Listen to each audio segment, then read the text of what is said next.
नमस्कार, दर्श न्यूज देख रहे हैं आप। मैं हूं अमित कुमार। झारखंड विधानसभा का आज चौथा दिन सदन में बजट पे चर्चा हुई।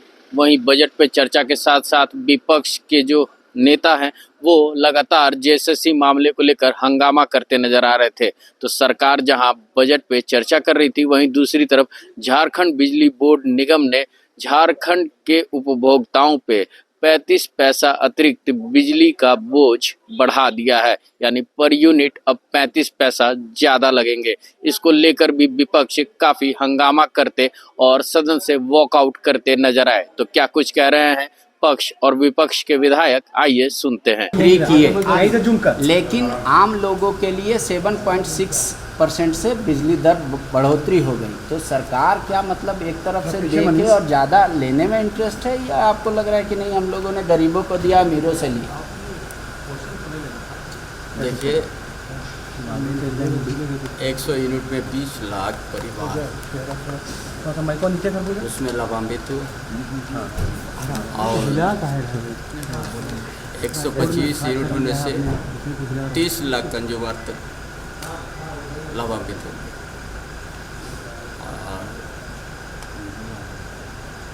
बाकी सब हम देख लेंगे। क्या बिजली दर 7.6% बढ़ा दी सरकार ने, तो आम लोगों पे नहीं लगता कि मध्यम वर्गीय परिवार पे ज़्यादा बोझ पड़ेगा? उसको हम देख लेते। धन्यवाद हुआ रहे हैं और 3 लोकसभा का जो एरिया है वहाँ के कार्यकर्ता को भी शायद संबोधित करेंगे वो। तो चुनाव से पहले उनका धन्यवाद दौरा क्या मायने रखता है? ये प्रधानमंत्री जी का लगातार आप देखें, लगातार प्रधानमंत्री जी का दौरा चल रहा है पूरे देश में। अभी उन्होंने राजकोट से पूरे देश में कई स्वास्थ्य केंद्रों का उन्होंने उद्घाटन शिलान्यास किया है। फिर आपका जाके जो है लगातार कुछ दिन पहले फिर उन्होंने जो है रेलवे स्टेशन और बाईपास या फिर ओवर ब्रिज का उन्होंने शिलान्यास किया है। लगातार शिलान्यास उद्घाटन चल रहा है। धनबाद में भी सिंदरी कारखाना का विस्तारीकरण होना है। साथ ही साथ जब वो आएंगे तो निश्चित रूप से हम कार्यकर्ताओं को भी संबोधित करेंगे। कार्यकर्ताओं पर नहीं ऊर्जा, लोकसभा का चुनाव का समय है। मुझे बहुत खुशी होता है क्योंकि उसको हम बेटी की तरह मानते थे, लेकिन अब उम्मीद नहीं है। अब लगता नहीं है कि दोबारा वो एमपी बन सकेगी। वहाँ से उसकी जीत नहीं होगी, बीजेपी से वहाँ नहीं जीत सकेगी वो। हमको तकलीफ इस बात का है कि जो जिस उम्मीद से वहाँ गया वो उसकी पूर्ति नहीं होगी, अब वो लॉस में रहेगी वो। लेकिन हिमाचल में ऐसा क्या कुछ हो गया जो कि राज्यसभा में वहाँ पे शिकस्त मिली है कांग्रेस से, जबकि सरकार कांग्रेस की है? आप तो जानते हैं कि बीजेपी का जो हरकत है सरकार को गिराने का, परचेज करने का विधायकों को, जैसे महाराष्ट्र में खरीदा गया, महाराष्ट्र में विधायकों को खरीद करके वहाँ सरकार पलट दी। उसी तरह से और भी राज्यों में ये काम वो करते हैं। ठीक उसी तरह से हिमाचल प्रदेश में उन्होंने हमारे कुछ विधायकों को जो है खरीदने का काम किया, प्रलोभन दिया गया। और इसी प्रलोभन का जो है, इसलिए कि इसका पैसा इतना है ना, अडानी अंबानी उसी के पास है, न पैसे कमी है और न ही और कोई चीज़ कमी है। उसके अलावा उसके पास ईडी भी है, सीबीआई भी है, इनकम टैक्स है, बहुत तरह का मामला उसके हाथ में है। कहीं न कहीं भय दिखाता है, कहीं लालच देता है, ऐसे करके तोड़ने का काम। झारखंड में भी डर है क्या? कई विधायक नाराज चल रहे हैं दिल्ली? जी नहीं, झारखंड में ऐसा कुछ नहीं करके आए हैं। झारखंड में ऐसा कुछ भी नहीं होने वाला है। झारखंड में तो हम लोग सरकार बनाने जा रहे हैं फिर 2024 में। लेकिन यहाँ भी राज्यसभा चुनाव है, दो सीटों का चुनाव यहाँ भी होना है। हाँ, तो झारखंड में भी खेला होगा? नहीं, कोई खेला नहीं होगा। यहाँ एक सीट एनडीए को जाएगा, एक सीट इंडिया को जाएगा। तो क्या कांग्रेस से होगा? लेकिन हाँ, ये अभी तय नहीं हुए, पार्टी में चल रही है, डिस्कशन होगा। हाँ, लेकिन तय होगा। फुरकान जी, यही बड़ा सवाल है कि सीट पर सस्पेंस बरकरार है। प्रेशर जेएमएम का था चाईबासा सीट पर, वहाँ कहा जा रहा है कि 5 विधानसभा हमारे कब्जे में है, तो फिर कांग्रेस का उम्मीदवार क्यों? तो ये डर था। विचार किया जा रहा है उस पर। देखिए, सरकार का घोषणा है कि 125 यूनिट बिजली फ्री देंगे। इसके पहले भी सरकार का भी था 100 यूनिट बिजली फ्री देंगे। सरकार बता ना कि कितने को 100 यूनिट बिजली फ्री दी है जब पहली सरकार ने घोषणा किया था। दूसरी तरफ है कि बिजली रहती ही नहीं, जब बिजली ही नहीं रहती है तो आप कितना भी निःशुल्क कर दें, कितने यूनिट दें, जब बिजली ही नहीं रहेगी तो बिजली रहती ही नहीं। दूसरी तरफ आप देखें, एक तरफ से आप टैरिफ बढ़ा रहे हैं, तो सरकार के करनी और कथनी में बहुत अंतर है। अब तो टैरिफ बढ़ गया है जो वही बात कर रहे हैं, बिजली नहीं रह रही है, फ्री की बात कर रहे हैं और बिजली का टैरिफ बढ़ा रहे हैं। तो ये सरकार के करने कथने में माफी की बात कर रही है सरकार। पहले सरकार तो ये तय करे कि जो 50,000 कर्ज माफ करने की बात थी और उसमें जो 3200 करोड़ उनका बजट प्रावधान था, उसमें किस परिस्थिति में 1200 करोड़ रुपया सरेंडर हो गया। ये जो बजट प्रावधान था उसको भी नहीं कर पा रही है, तो बढ़ाने की बात तो अलग है। दूसरा के जो एनपीए था, किसी एनपीए खाते वाले को कर्ज माफी नहीं हुआ, तो सरकार को इन सारे विषयों पर ध्यान देना चाहिए। तभी ना बोल रहे हैं दुश्मनी है जी, और समय की मांग है। बिना परिवर्तन सरकार नहीं करता। ठीक है मैडम, तो आलाकमान को निर्णय लेना है। आलाकमान के पास हमें लगता है 4 नहीं 10 आंखें देख रही है। आप मानते हैं? लेकिन मैं इतना जरूर कहूँगा कि गीता कोड़ा जी एक स्तंभ थी पार्टी की और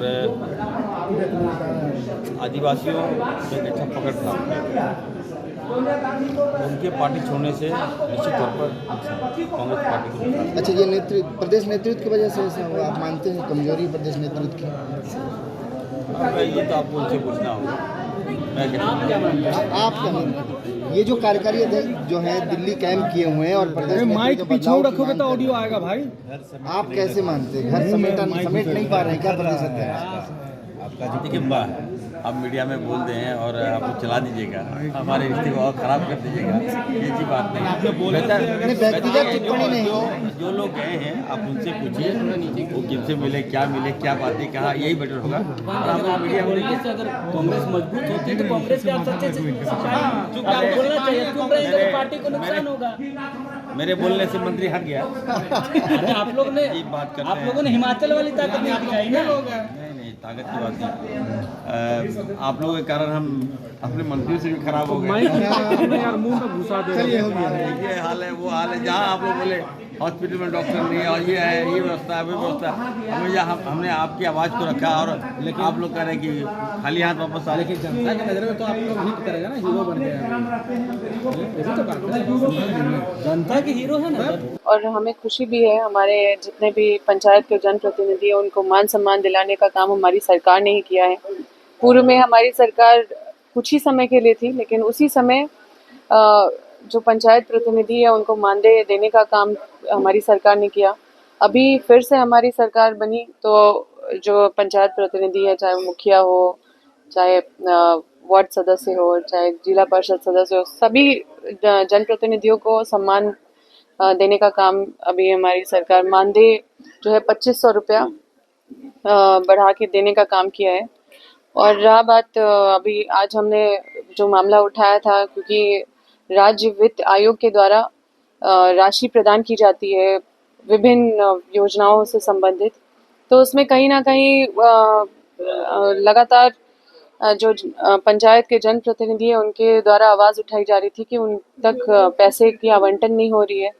लेकिन आज माननीय मंत्री जी ने स्पष्ट कर दिया, हमारे माननीय आलमगीर आलम ने, कि ऐसी कोई बात नहीं है कि राशि नहीं हो रही है आवंटित। तो हमने सदन से ही उनसे आग्रह किया कि जितने भी पंचायत जनप्रतिनिधि हैं उनके साथ, उनके डेलीगेशन के साथ वो बैठ के उनकी जो समस्या है, कहाँ कन्फ्यूजन है, आवंटन नहीं हो रहा है या फिर जो उनको समस्या पंचायत में झेलना पड़ रहा है, उसको लेके वो बैठक करके उसको रिजॉल्व करेंगे। और देखिए, हमारे सरकार में ही हमें उम्मीद है, क्योंकि हमारी सरकार ने ही ये सारा पहल किया है।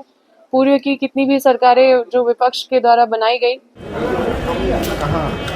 दादा, पहले बजट पर फोकस करिए। जो बजट जिस तरह से पटल पर रखे गए 1,28,900 करोड़ जी, बहुत नपा तोला बजट है और यहाँ की वास्तुस्थिति को देखते हुए ही बजट रखा गया है, बहुत सोच विचार के लिए। लेकिन आज जिस तरह से बिजली के दर में जो बढ़ोतरी हुई उस पर क्या कहेंगे? कुछ बढ़ोतरी जरूर हुई हैं और कुछ निर्णय लिए होंगे इन लोगों ने, कुछ सोच समझ के ही विभाग ने किया होगा, तभी थोड़ी बढ़ोतरी हुई है जी। कई तरह का आप रिफ्लेक्शन देख सकते हैं, कहीं पर इसका मेल नहीं है। वो एक परिपाटी की तरह सदन और ये पूरे सिस्टम को ले जाना चाहते हैं। एक जवाबदेह व्यवस्था के तहत अगर होता तो ऐसी शिकायतें नहीं होती। मैंने बेसिकली राज्य की आवश्यकता भविष्य को लेकर कोई भी बजट आने वाले कई सालों के परिणाम को बदल सकता है, अच्छे परिणाम दे सकते हैं, अच्छे परिणाम की नींव रख सकते हैं, लेकिन ऐसा इस बजट में आपने देखा नहीं। सारे मूल विभाग जो डेवलपमेंट के इंडेक्स हैं उसको फोकस लिया नहीं गया है, उन पर इनको बल नहीं है, उन पर चर्चा ये कर नहीं रहे हैं।